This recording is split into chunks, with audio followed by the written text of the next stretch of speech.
was a tough weekend. The car pace we had wasn't ideal all weekend, unfortunately. We found a couple of little gains in that last race here Sunday, so we found what direction we needed just 3 days too late. So when we come back next year, we should be in reasonable condition, I think, to finish well inside the top 10. It was tough on the championship for us this weekend with those results. However, I think it's still wide open, and we're still quite excited about the opportunity we've got, particularly leaving here in Perth and heading to Winton, which is our home track, in a couple of weeks. We've got a test day before then, so we've got a few things that we need to try to make sure that we're in good nick for that round, and looking forward to performing in front of our home crowd.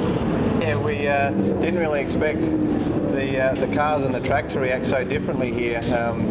We're certainly hoping for a lot better result than what we got, and in the end we all scratched our heads right up until really the last race of the weekend, and we made a couple of really big changes to most of the cars, if not all the cars, for the last race, and really found the direction that we should have gone in, back from Friday. So yeah, it was looking like we were never going to work it out, and luckily we did, and my car was a lot better in the last race, and if we had had that car even in qualifying today, we would have been a lot different story. So yeah, not the result that we wanted, but we certainly got a good direction on where we needed to be.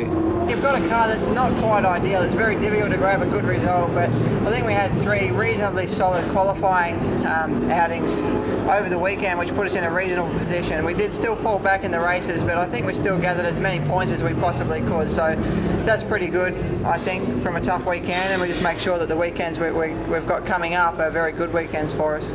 Still quite dangerous, particularly with that amount of fuel sitting behind the rear axles. When someone hits you from behind, it obviously is very dangerous, so it's a good idea to make sure your window net and your door and everything's very easy to open, so when your car does catch fire you can get out very quickly.